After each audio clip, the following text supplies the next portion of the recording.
좋아요, 구독! 그러면 저희는 첫 종목부터 구조해 보겠습니다. 하이드로 리튬을 구조해 보도록 하겠습니다. 전환사채 청구권 행사에 따라서 오버행이 나오면서 주가가 영향을 받고 있습니다. 그렇다면 본업단은 어떻게 평가하실까요? 네, 사실은 이 하이드로 리튬이 굉장히 고밸류죠. 지금 2천억 정도, 2,200억 정도의 시가총액을 오늘 보여주고 있는데, 사실 차트를 조금 이렇게 당겨보면은 4월에 6만 원까지 올라갔습니다. 굉장히 많이 올라갔죠.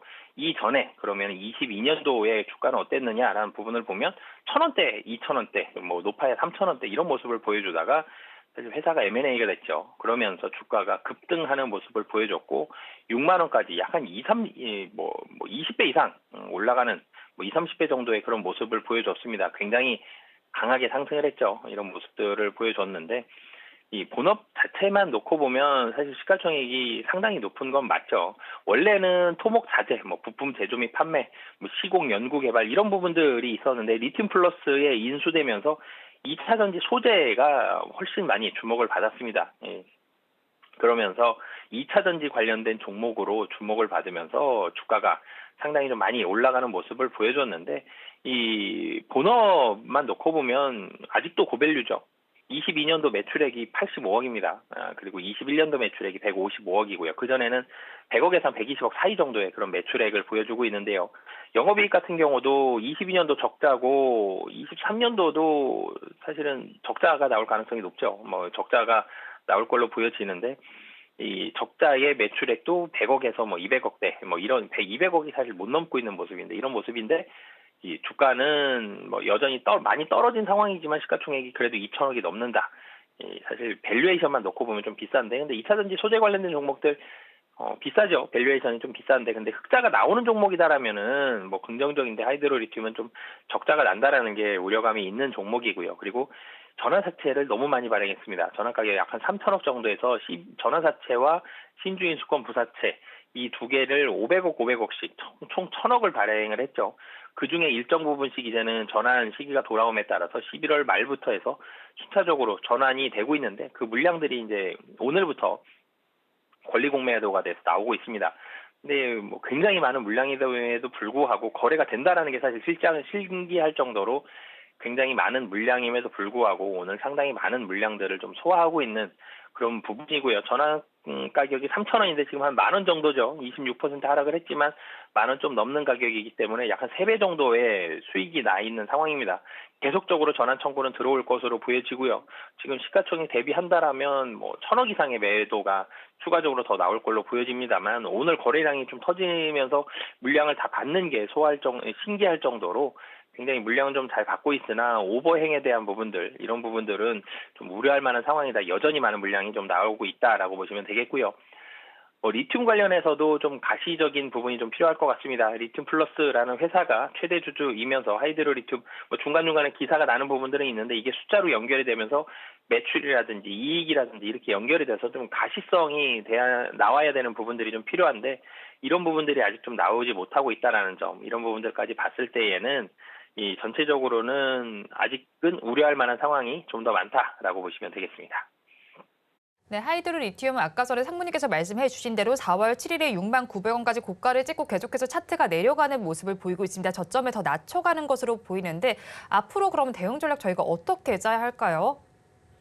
네, 우선 도망가자라는 말씀을 드리겠고요. 좀 전에 말씀드렸듯이 이 리튬 사업에 대해서 좀 가시성이 필요합니다. 본업이 잘 돌아간다라는 부분들을 봐야 되는데 그게 회사 자체만 놓고 보면 그런 부분들에 대한 확인이 아직 좀 되지 않았다라는 점 이런 부분들이 있고요. 그리고 또 한 가지는 좀 전에도 말씀드렸지만 추가 상장 지금 전환 신청된 게 한 절반 정도 됩니다. 250억 원 정도씩 전환사채와 신주인 수권 부사채가 각각 그 정도씩 전환 신청은 되어 있는데 아직 소화된 물량은 다 되진 않았고요. 그리고 추가적으로 또 전환이 될 가능성이 매우 높죠. 약 한 3배 정도 올라 있기 때문에 그래서 그런 부분들까지 본다라면은 추가적인 물량까지 좀 나올 수 있다. 그렇기 때문에 지금은 도망가자라는 의견 드리도록 하겠습니다. 하이드로 리튬에 대해서 도망가자 의견을 주셨습니다. 그러면 저희 다음 종목 구조를 해보겠습니다. 갤럭시아 SM을 구조해 보도록 하겠습니다. STO와 관련된 종목인데 최근에 이제 종목들의 움직임이 좀 크게 나타났습니다. 그리고 우리나라에서 본격적으로 조각 투자 시장이 열리기도 했는데 그렇다면 오늘은 지금 빠지고 있지만 앞으로의 흐름은 긍정적으로 봐도 괜찮지 않을까요? 네, 사실 갤럭시아 SM과 갤럭시아 머니트리 이 종목들이 연관이 있죠. 우선 이 갤럭시아 머니트리가 좀 더 면밀하게 보면 갤럭시아 머니트리가 좀 더 연관성이 높습니다. 이 갤럭시아 머니트리라는 상장회사죠. 코스닥 상장회사고 시가총액도 4천억이 좀 넘는 회사인데 이 갤럭시아 머니트리 먼저 말씀을 드리면 갤럭시아 SM이 갤럭시아 머니트리의 주요 주주죠. 12.35%를 가지고 있습니다. 두 회사가 모자 회사는 아니지만 계열 회사 관계죠. 그래서 갤럭시아 머니트리 때문에 갤럭시아 SM의 주가가 상당히 많이 올라가는 그런 모습을 보여주고 있는데 갤럭시아 머니트리부터 살펴보면 전자 지급 결제를 위한 결제 전문 대행 회사입니다. 그러면서 여기에서 이제 토큰 사업에 대한 그런 부분들 얘기가 나오고 있고 갤럭시아 머니트리 같은 경우는 매출액도 1,000억 이상, 영업이익도 23년도에 약 한 100억 정도 예상이 되는 그런 모습들을 보여주고 있는데 이 갤럭시아 SM이 갤럭시아 머니트리의 지분을 가지고 있다는 점 그러면서 금융투자협회가 토큰증권 이런 얘기가 나오면서 전자결제 핀테크 기업인 이 갤럭시아 머니트리의 주가가 급등을 했죠. 좀 전에 갤럭시아 머니트리 주가가 많이 올랐다라고 제가 말씀을 드렸는데 10월 달 놓고 보면 한 4,000원 정도였어요. 주가가 10월에. 그런데 이 12월 달에 14,000원까지 올라왔다가 오늘 많이 하락을 했어도 11,000원입니다. 한 3배 정도 올라와 있죠. 주가가 갤럭시아 머니트리가 주가가 많이 오르면서 지분을 가지고 있는 모회사는 아니죠. 지분을 가지고 있는 갤럭시아 SM의 주가. 갤럭시아 SM도 10월 달에 놓고 보면 한 1,600원, 1,700원 정도에 움직이던 주가가 10월 달에 4,000원까지 한 3배 정도 올라가는 비슷하게 올라갔죠. 이런 모습을 보여주다가 최근에 좀 하락하는 모습을 보여주고 있는데 이 토큰 증권 관련 수혜 기대로 상승을 했습니다. 토큰 증권을 사실 활용할 수 있는 방법이 많죠. 이 한마디로 무언가의 어떤 자산을 쪼개서 살 수 있다라는 점. 여러 명이 모여서 굉장히 비싼 뭔가 하나의 자산이어도 혼자 사긴 힘들지만 여러 명이 모여서 그 자산에 대한 일정 지분을 갖는다라는 형식으로 좀 보면 좋을 것 같은데요. 그렇게 쪼개서 좀 가질 수 있는.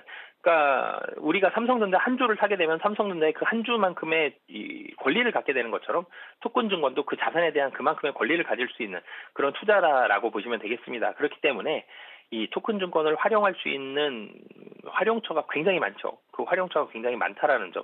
그렇기 때문에 기대감이 굉장히 많은데 아직 무언가로 본격적인 사업들이 많이 이루어진 상황들은 아닙니다. 그렇지만 확장성이 굉장히 많다라는 점. 거기에 있어서 갤럭시아 머니트리가 수혜를 볼 수 있다. 그렇기 때문에 갤럭시아 SM의 주가가 오를 수 있다. 이런 기대감이었거든요. 그런 부분들을 본다라면 향후에 대한 기대감은 상당히 좀 많은데 단기간에 너무 빨리 올랐죠. 그러니까 10월 말부터라고 11월 말부터라고 생각을 해봐도 한 보름도 채 되지 않는 한 1, 2주 기간 동안 2배가 주가가 올라간 그런 상황이었습니다. 그렇기 때문에 좀 주가가 좀 빨리 올라갔다라는 점이 사업만 놓고 봤을 때 말고 주가만 봤을 때는 좀 부담스러운 상황이었다라고 보시면 되겠습니다.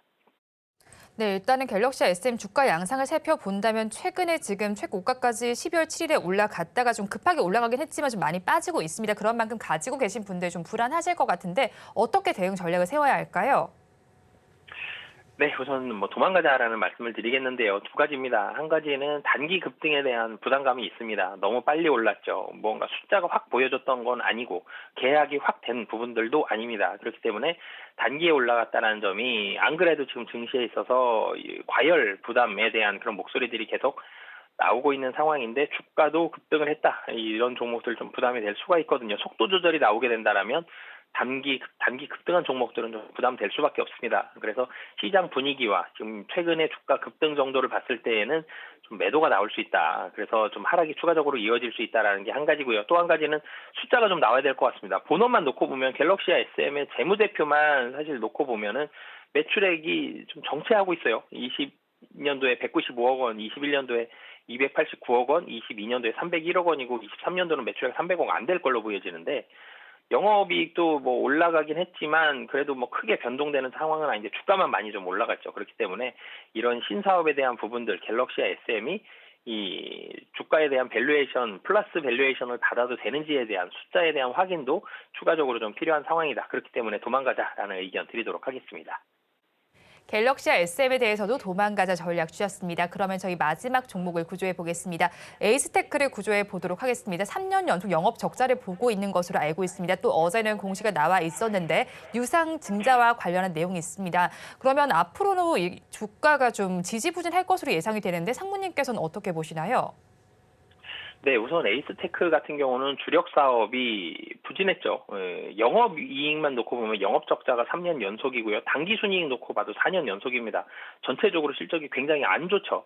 사실은 에이스 테크놀로지 같은 경우는 주가가 이전에는 좋았습니다. 본업 자체도 상당히 좀 좋고요. 그래서 이 에이스테크 통신 관련된 종목들이 기대감을 받을 때 2020년도에는 주가가 3만 원을 넘어가는 모습, 지금보다 한 15배 정도 높았거든요. 그러다가 21년도 9월부터 주가가 계속 떨어집니다. 계속 하락을 하면서 이 떨어지는 모습을 보여줬고, 뭐 유상증자도 실시하면서 자금도 조달하는 그런 모습을 보여줬는데, 사실 그런 자금들만으로는 부족했죠. 그렇기 때문에 에이스테크 유상증자로 인한 최대 주주 변경이 나타나는 그런 상황입니다.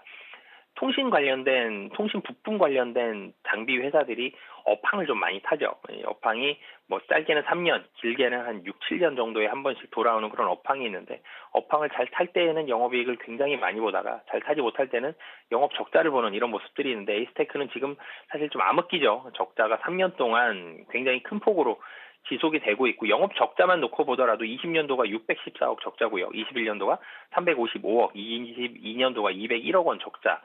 3년 동안 1,000억 넘게 적자 났거든요. 굉장히 적자가 많이 났습니다. 그러면서 자금난도 좀 겪은 것으로 좀 보여지는데요. 그런데 여기서 이 어려운 부분들을 유상증자로 인해서 타개를 하는 350억 유상증자를 통해서, 이 유상증자를 들어오게 되면 이 법인이 외국법인으로 보여지는데 최대 주주가 변경이 됩니다. 납입일은 좀 변경이 됐죠. 19일에서 28일로 납입일이 변경이 되긴 했는데, 그러면서 최대 주주도 바뀌게 되고요. 경영진도 새로 선임이 되게 되는 그런 모습들이 있습니다. 우선 350억이 들어온다라면 이 자금적인 측면이 있어서는 긍정적인데, 이 변수 한 가지가 350억이 또 변경이 되면 어떡하나라는 시장의 걱정이 있죠. 한번 납입일을 변경을 했기 때문에 안 들어오면 어떡하나라는 그런 불확실성이 있고요. 또 한 가지는 이 신규 경영진 말고 새로운 경영진이 들어왔을 때 에이스테크가 탈바꿈할 수 있느냐, 이런 부분들도 사실 시장에서는 우려를 하고 있습니다. 신규 사업을 어떤 걸 할지 이런 부분이 아직 그림이 이 제대로 구체적으로 그려지지 않은 상황에서 기대감을 가질 수 있습니다. 분명히 그런 상황에서 불확실성을 두 가지나 좀 안고 있는 그런 상황이다. 그렇기 때문에 주가가 오늘 좀 하락을 하고 있는 그런 상황이다라고 보시면 되겠습니다. 네, 오늘 주가가 밀리고 있는 만큼 가지고 계신 분들 많이 불안하실 것 같습니다. 그럼 에이스테크 앞으로는 대응 전략 어떻게 잡아가야 할까요? 네, 사실 제일 중요한 건 28일로 연기된 유상증자가 들어오는 게 제일 중요할 것 같습니다. 자금난에서 타개를 하고요. 그 다음에 새로 매출과 이익단의 회복, 이 두 가지가 필요한데, 이 유상증자의 자금이 들어올 때까지는 강력한 불확실성이 좀 남아있기 때문에 도망가자라는 전략 드리도록 하겠습니다.